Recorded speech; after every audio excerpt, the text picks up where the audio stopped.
दोस्तों, 26 अगस्त 2024 कृष्ण जन्माष्टमी के दिन अगर आप इस वृक्ष को मात्र छूकर आ जाते हैं तो आपकी जन्मों की गरीबी, दुख, दर्द, कष्ट, पीड़ा उसी समय से मिटनी शुरू जाएगी और आप हो जाएंगे धनवान, मालामाल। दोस्तों, स्वागत है आप सभी का आपके अपने चैनल शुभ मंगल में। दोस्तों, यदि आप भी आपके घर की सुख शांति, संतान की कमी और धन की कमी या कर्ज से परेशान है या आपका भाग्य आपका साथ नहीं दे रहा है, तो दोस्तों 26/2/2024 जन्माष्टमी पर इस वृक्ष को मात्र छूकर आ जाना। उसके बाद आप देखेंगे कि कुछ ही दिनों में आपकी सभी समस्याओं का हल संपूर्ण रूप से हो जाएगा। दोस्तों, कई हजार वर्षों बाद 26 अगस्त 2024 को बहुत ही दुर्लभ और दिव्य संयोग बनने जा रहा है, क्योंकि इस दिन जन्माष्टमी के पावन पर्व के साथ साथ राजयोग, अमृत सिद्धि योग और साथ ही धन लक्ष्मी जैसे कई योग बन रहे हैं और इस दिन भगवान श्री कृष्ण सबसे अधिक प्रसन्न होने वाले हैं। इसीलिए दोस्तों, अगर आप भी भगवान कृष्ण से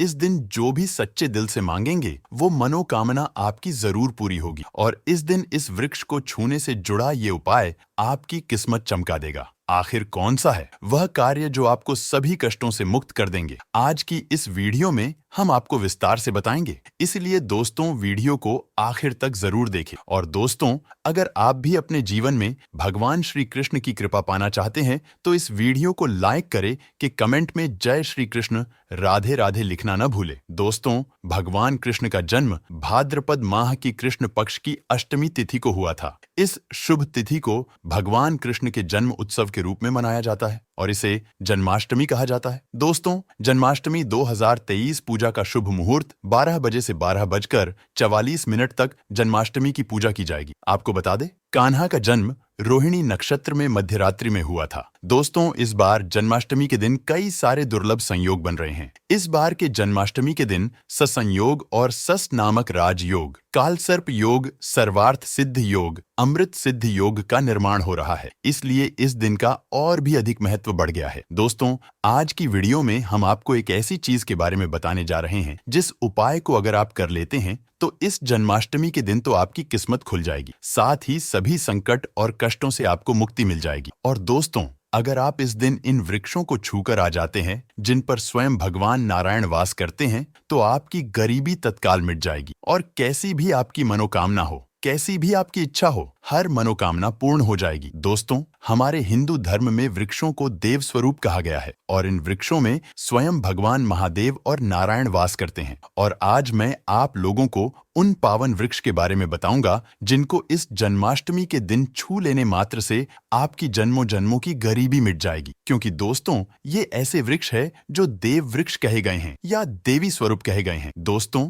हमारे धर्म शास्त्र में इन पेड़ पौधों को देवता मानकर हम इनकी पूजा करते हैं और हमें इनकी पूजा करनी भी चाहिए, क्योंकि साइंस भी कहता कि पेड़ पौधे मनुष्य को बिना किसी स्वार्थ के वायु प्रदान करते हैं और सभी प्रकार के जितने भी नकारात्मक चीजें होती है उसे अपने अंदर ये स्वयं सोख लेते हैं और हमें ताजगी प्रदान करते हैं। दोस्तों, पेड़ पौधे स्वयं तेज धूप में तपते हैं लेकिन मनुष्य को शीतल छाया प्रदान करते हैं। तो दोस्तों, इस समय कुछ ऐसे पेड़ पौधे हैं जो हमारे धर्म शास्त्र में कहे गए हैं कि इनको छूने मात्र से व्यक्ति के बंद किस्मत के ताले खुल जाते हैं और व्यक्ति का सौभाग्य चमक जाता है। दोस्तों, हमारे धर्म शास्त्र में पेड़ पौधों को बहुत ही गुणकारी कहा जाता है। अनेक बीमारियों का उपचार पेड़ पौधों में छुपा है, जड़ी बूटी में छुपा है और भगवान श्री कृष्ण ने गीता में स्वयं कहा है कि वृक्षों में मैं स्वयं पीपल का वृक्ष हूँ। इसलिए दोस्तों, पीपल के वृक्ष को वृक्षों का राजा कहा जाता है, क्योंकि पीपल वृक्ष की जो आयु होती है वो सबसे ज्यादा होती है। इसलिए भगवान श्री कृष्ण ने स्वयं कहा कि वृक्षों में पीपल हूँ। तो दोस्तों, चलिए अब आप लोगों को उन पावन वृक्षों के बारे में बताएंगे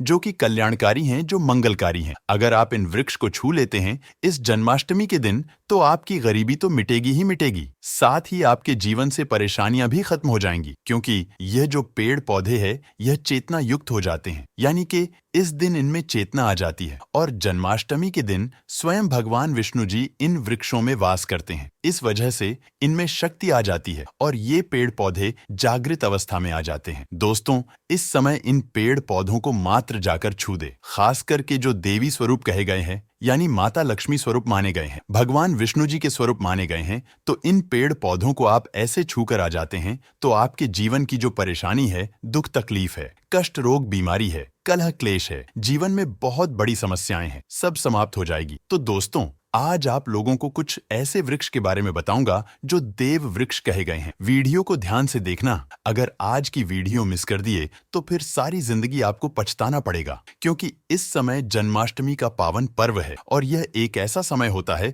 जो बहुत ही कल्याणकारी, बहुत ही मंगलकारी दिन होता है। सभी ग्रहों को एकत्रित करके सभी ग्रहों को सपोर्ट दिलाता है, कुंडली को मजबूत कराता है, गरीबी को समाप्त करता और आप अपनी आंखों से देखते हैं गरीबी को मिटते हुए। दोस्तों, मैं जिन वृक्षों के बारे में बात करने वाला हूं, यह सारे वृक्ष आपको आपके घर के आसपास बहुत ही आसानी से मिल जाएंगे। दोस्तों, सबसे पहला जो वृक्ष है, जिस वृक्ष के बारे में बात करने वाले हैं, वह है केले का वृक्ष। जी हाँ, केले का वृक्ष आपके घर के आसपास मिल जाएगा। इसमें स्वयं भगवान विष्णु जी, माता लक्ष्मी जी वास करती हैं। दोस्तों, आपको इसे खासकर जन्माष्टमी के दिन, चाहे गुरुवार के दिन हो, किसी भी दिन आप इस वृक्ष को छू कर आ जाए तो जीवन के कष्ट मिटाते हैं, तत्काल गरीबी मिटती है और सुख समृद्धि की प्राप्ति होती है। धन वैभव से आपका घर भर जाता है, आपके घर में तेजी से धन आने का स्रोत नजर आने लगते हैं, रुका हुआ व्यापार चलने लगता है, बंद पड़ी किस्मत भी साथ देना शुरू कर देती है और भाग्य आपका सातवें आसमान पर रहता है। बंद किस्मत के ताले खुल जाते हैं, जीवन में सफलता आपको जरूर प्राप्त होती है, कार्य क्षेत्र में भी आपको लाभ होता है।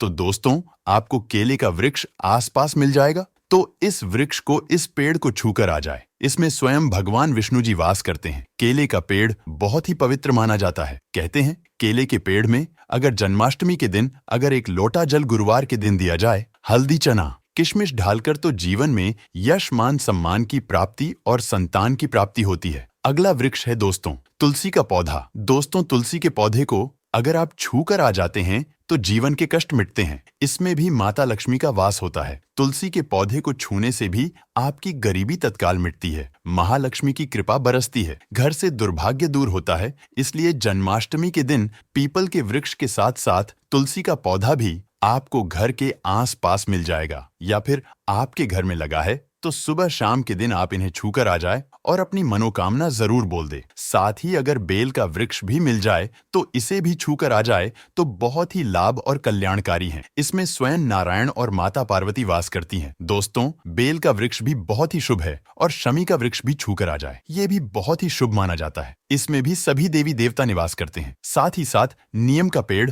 या फिर आम का पेड़ भी छूकर आ जाए, गरीबी मिटती है। अब अगला वृक्ष है दोस्तों पीपल का वृक्ष। पीपल के वृक्ष में स्वयं भगवान नारायण वास करते हैं, स्वयं भगवान विष्णु जी वास करते और माता लक्ष्मी जी वास करती हैं। तो जन्माष्टमी के दिन आपको पीपल के वृक्ष को जरूर छूकर आ जाना है। सुबह या फिर शाम के समय छूकर आए और जब पीपल को आप छुएंगे तो ओम नमो भगवते वासुदेवाय इस मंत्र का जाप करते हुए छूना है, अपनी मनोकामना बोलते हुए छू देना है। दोस्तों, जो भी आपकी मनोकामना है, नौकरी को लेकर, बिजनेस व्यापार को लेकर, धन को लेकर, कार्य को लेकर, संतान को लेकर, विवाह को लेकर, किसी प्रकार की समस्या शत्रुओं को लेकर हो, तो आपको बस भगवान विष्णु जी के वृक्ष पीपल के सामने ऐसे आपको अनुभव करना है कि वे उपस्थित है, प्रकट हैं, और उन्हीं का स्मरण करते हुए छूकर आ जाना है। तत्काल देखेंगे 24 घंटे के अंदर आपकी मनोकामना पूरी होगी। बाकी आपकी मर्जी। दोस्तों, इतना पावरफुल ये उपाय है कि इसको करने से आपके जीवन के दुर्भाग्य दूर होंगे, कष्ट मिटते हैं, जीवन से गरीबी दूर होती है। दोस्तों, पीपल के वृक्ष में वैसे तो सभी देवी देवता निवास करते हैं, लेकिन जन्माष्टमी के दिन